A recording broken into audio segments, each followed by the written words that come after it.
Olá pessoal, sou Abner Ivan, chefe patissier e chocolatier, consultor técnico da Barrique Callebaut, e a convite da loja Barra Doce, juntamente com a Callebaut Brasil, a gente está fazendo uma série de vídeos tirando as famosas dúvidas sobre a pré-cristalização do chocolate, a tão temida temperagem de chocolate, tá? Então no vídeo passado a gente mostrou para vocês a temperagem pelo método de tablagem, tá? Lá eu falei bastante detalhes, né, sobre a questão de tudo o que acontece realmente dentro do chocolate, tá? Então se você perdeu esse vídeo, é só voltar aí e assistir desde o início, né, a nossa série aqui sobre a temperagem. E não se esqueça de se inscrever no canal Loja Barra Doce para vocês terem mais conteúdos bacanas como esse, tá? Então aqui o método que a gente vai fazer de temperagem agora é o método por adição de chocolate, tá? Então, como eu falei no vídeo passado, a gente precisa do maior número de cristais estáveis para ter todas as características de uma boa temperagem, tá? Ah, mas eu prefiro o método por micrio. Ah, mas eu prefiro por adição. Ah, mas qual que é o melhor método? Como eu falei, não existe o melhor método. Você tem que entender todos os métodos para cada tipo de situação, tá, pessoal? Então, o chocolate ele já vem temperado da indústria, tá? Ele já vem cheio de cristais estáveis. Então ele passou pelo processo de pré-cristalização da temperagem e ele está cristalizado aqui da forma sólida, cheio de cristais estáveis, tá? Então, para fazer o método por adição de chocolate, eu posso usar os callets, tá? As gotinhas, tanto da linha nacional, que é a Cical, ou da linha importada, Callebaut, ou a linha importada Cacau Barrique, que é francesa. A gente tem a linha de gotinhas, que são os callets, mas também eu conseguiria fazer um exemplo com a linha de barra nacional, tá? Na linha nacional a gente tem a linha Easy Melt, tá? Que é fácil derretimento, que são as gotinhas, tá? E também tem as barras. Então se eu for fazer com a barra, pessoal, eu tenho que usá-la bem picadinha mesmo, para conseguir fazer o resultado que eu preciso, tá? Então aqui dentro, como eu falei, está cheio de cristais estáveis. Então a manteiga de cacau que eu tempero, né, eu pré-cristalizo dentro do chocolate, eu tenho cristais estáveis e cristais estáveis, tá? Então eu preciso do maior número de cristais estáveis. Como eu vou fazer isso? Pelo método de adição de chocolate, não tem uma regra, um peso exato, tá? Mas na literatura fala o quê? Para você usar entre 20 a 25%, alguns livros falam até 30%, de chocolate sólido sobre o peso do chocolate derretido. Mas se eu fizer isso, um exemplo, e despejar todo aqui de uma vez esse peso, pode ser que dê certo, mas pode ser também que esfrie rapidamente o chocolate e fica cheio de pedaços. Então, para não acontecer isso, eu indico para vocês ir adicionando aos poucos, tá? Então, um exemplo, aqui eu derreti nosso chocolate a 45 graus, tá? Isso vale para o branco, ao leite, ao amargo, ou a linha de saborizado, tá? Chocolate rubi, um exemplo, que é o quarto tipo de chocolate, tá? E também tem um exemplo, a linha gold, tá? Que é o branco caramelizado, que vocês também podem fazer o método de adição. Então isso vale para qualquer chocolate, desde que eu faça a adição com o mesmo chocolate, tá? Então aqui a gente vai fazer um exemplo com 805, tá, pessoal? Que é um 50,7% de cacau. Então aqui eu tenho chocolate já derretido a 45 graus, pode ser em banho-maria, tá? Ou micro-ondas. Eu expliquei um pouco mais detalhado para vocês no vídeo passado, falando dos cuidados que devem ser tidos em cada método, mas lembrando que sempre é bom frisar os 45 graus. Se eu levar ao pé da letra, o branco e o ao leite, ele é mais sensível, tá? E aí vai falar para você em alguns livros entre 40 a 45 graus. O alto teor de cacau, que seria a linha amargo, vai falar de 50 a 55 graus. Mas para não confundir a cabeça de vocês, sempre derreter chocolate a 45 graus, tá? Então aqui eu vou fazer o método de adição, vou colocar aos poucos aqui as gotinhas e vou mexendo, exercendo tempo, temperatura e movimento, e aí até esfriar na temperatura de trabalho, no caso aqui do chocolate amargo, seria 30 a 31 graus, tá? Então, como eu falei, cada chocolate tem a sua temperatura de trabalho, tá, pessoal? Então, o chocolate amargo, como eu disse, é uma, o leite é outra e o branco é outra. Então, se vocês quiserem anotar chocolate branco, tá? Vocês vão fazer aquecer, todos eles na verdade vocês vão aquecer a 45 graus e cada um tem uma temperatura de trabalho. Isso seria depois da temperagem, tá? Então a temperatura de trabalho do chocolate branco seria entre 27 a 28 graus,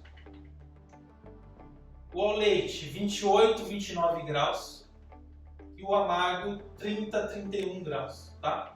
Todos eles 1 grau acima seria o limite da temperagem. Então um exemplo, no amargo 30 a 31, máximo 32. Passou disso, eu tenho que refazer o processo. Ah, mas eu li que os cristais estáveis vão chegar até 34 graus. Sim, é verdade, os cristais estáveis vão estar até os 34 graus. Porém, se eu falar isso para vocês, a chance de dar errado é muito grande. Então leve em consideração sempre 1 grau acima que vocês vão ter uma segurança aí, tá pessoal? Estou aqui, ó, vai movimentando e vai conferindo a temperatura. Ó. Aqui já está 37 graus, vai mexendo, tempo, a temperatura e movimento e vai adicionando as gotinhas, tá?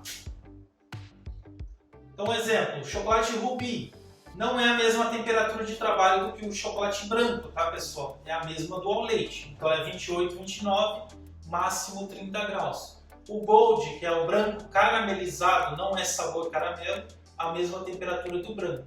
A linha saborizada, que tem morango, laranja, limão e caramelo, que é outro caramelo, que é a linha saborizada, também é a mesma temperatura de trabalho do chocolate branco, tá? Depois, se a gente for levar em consideração o chocolate nacional, o blend é a mesma temperatura de trabalho do ao leite. Por quê? O blend nada mais é do que uma mistura de ao leite e amargo, mais ao leite do que amargo, então eu vou levar em consideração sempre o que tem mais dentro da mistura, então é a mesma temperatura do ao leite. O meio amargo é a mesma temperatura de trabalho do amargo, tá?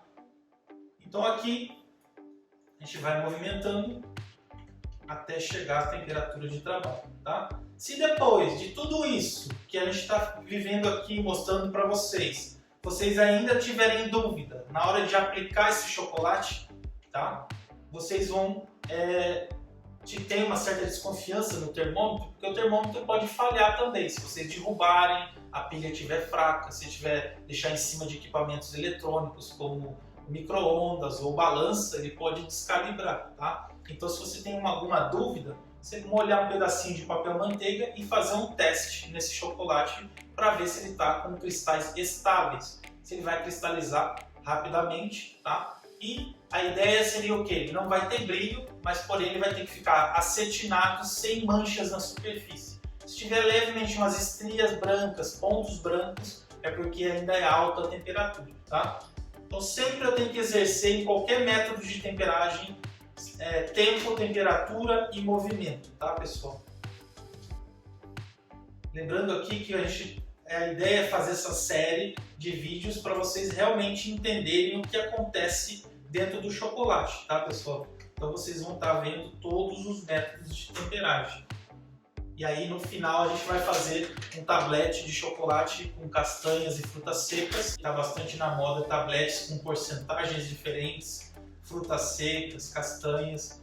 Altos teores de cacau, pessoal, essas porcentagens também vão ajudar vocês com o avanço da informação, onde as pessoas estão procurando reduzir o açúcar na alimentação, tá? Então com isso, pessoas que estão procurando essa saudabilidade, essa onda fit, essa reeducação alimentar e redução de açúcar, vocês também vão ter acesso a esse público, tá? Futuramente, muitas pessoas já vão chegar para vocês e perguntar sobre as porcentagens de cacau, tá? E também a gente tem a linha Malchoc, que são base 5 kg, que é a linha zero açúcar, tá? Então, o grupo Barrica Lebot tem muitas opções, desde a linha nacional, a linha importada, desde coberturas, a linha premium, tá? Então, vocês vão ter bastante acesso a esses tipos de chocolate, tá?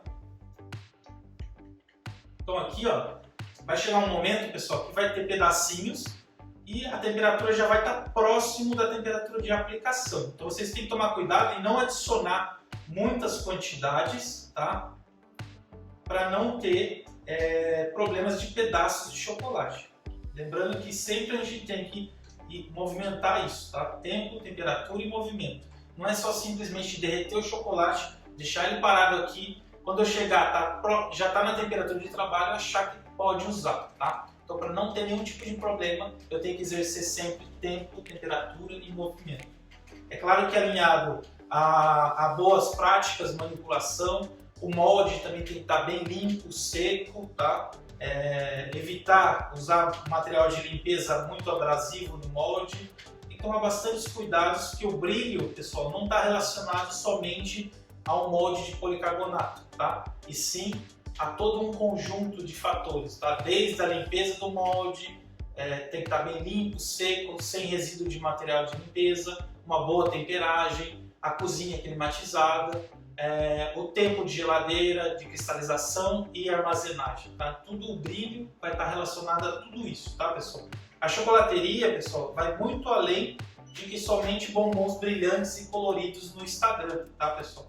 Então, vocês começarem a entender o que realmente acontece dentro do chocolate, tá? Então, a proposta, pessoal, desses vídeos e do meu trabalho, quem acompanha um pouco mais do meu trabalho, ou quem está chegando agora e está conhecendo o meu trabalho, seja bem-vindo, vai perceber que o meu trabalho, a minha filosofia de trabalho não é somente número de receitas, tá? Então, é você entender realmente o que acontece dentro do chocolate, a técnica, para depois você reproduzir aí o seu trabalho com sucesso, tá? Então aqui, ó, a gente já chegou na temperatura de trabalho, tá? Então, o chocolate está fluido, bem brilhante, tá vendo? Então aqui eu já poderia dar continuidade na minha produção, seja de um tablete, uma casquinha de ovo de Páscoa, uma trufa e etc, tá? Lembrando que para fazer casquinhas, características de chocolate, o brilho, o snap e a retração, eu não tenho que ter contato nenhum com água e altas temperaturas, mas para usar e tem que ter a climatização e todos os cuidados que a gente está falando aqui. Mas se você não tem essa estrutura, você pode usar esse chocolate de outra forma, tá? Seja num recheio, numa ganache, num creme, tá? Num brigadeiro gourmet, tá? Um brigadeiro gourmet tanto com a linha nacional, um brigadeiro gourmet com chocolate belga. Então a gente tem decorações, crispios, blossoms, vermicellis, splits, tá? Então vai trazer coisas incríveis aí para você estar criando e trazendo melhor para o seu cliente, tá? Então essa aqui foi a nossa temperagem, né, a nossa pré-cristalização pelo método de adição de chocolate. Espero que vocês tenham gostado e acompanhem os próximos vídeos. Muito obrigado e até a próxima!